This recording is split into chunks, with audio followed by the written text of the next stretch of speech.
এদিকে দীর্ঘ 15 বছর পর কারাগার থেকে বের হয়ে আবেগ আপ্লুত হয়ে পড়েন কাশিমপুর কারাগার থেকে জামিনে মুক্ত 126 বিডিআর সদস্য। অনেকের মুখে ছিল প্রশান্তির হাসি। তারা দাবি করেন, বিনা অপরাধের রাজনৈতিক কারণে এত বছর তাদের বন্দী রাখা হয়েছিল। অনেকেই সেদিন উপস্থিতি ছিলেন না পিলখানায়। ইকবাল সরকারের তথ্য ছবিতে প্রতিবেদন।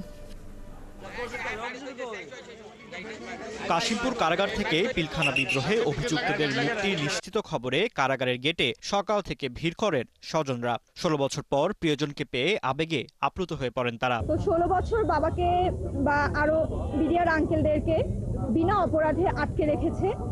তো আজকে ছাড়া পাচ্ছে, অনেক খুশি, অনেক শুকরিয়া আল্লাহর কাছে। আর ছাত্র সমাজকে অসংখ্য ধন্যবাদ, যাদের আন্দোলনের ফলে আজকে এই দিনটা আমরা সুযোগ পেয়েছি বাবাকে কাছে পাওয়ার। প্রকৃতপক্ষে তারা নির্দোষ এখন হলো, প্রমাণ হলো।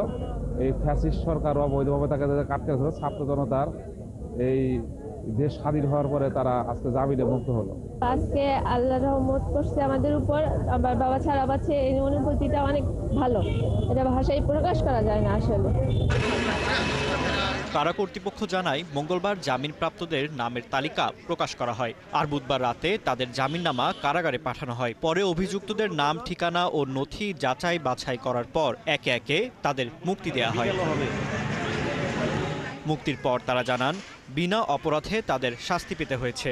পিলখানা বিদ্রোহের সুষ্ঠু তদন্ত ও সবার মুক্তির দাবি করেন তারা। পাশাপাশি তাদের চাকরি ও পুনর্বাসনের দাবি জানান।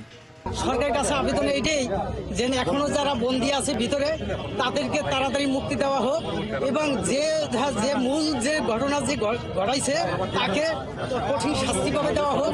আমাদের চাওয়া যে আমরা রাষ্ট্রীয় সুযোগ সুবিধা সহ আমাদের চাকরি ফেরত পাই। এই জন্য 2009 সালের 25 ও 26 ফেব্রুয়ারি ঢাকার পিলখানায় সীমান্তরক্ষী বাহিনীর সদর দপ্তরে বিদ্রোহের ঘটনায় 57 সেনা কর্মকর্তা সহ 74 জন নিহত হন। সেই ঘটনায় হত্যা ও বিস্ফোরক আইনে 2টি মামলা হয়। হত্যা মামলায় খালাস পেলেও বিস্ফোরক মামলায় তারা কারাগারে আটকে ছিলেন। ঢাকার কেরানীগঞ্জের কেন্দ্রীয় কারাগারের ভেতর অস্থায়ী আদালতের বিচারক মোহাম্মদ ইব্রাহিম মিয়া রবিবার শুনানি শেষে বিস্ফোরক আইনের মামলায় তাদের জামিন মঞ্জুর করেন।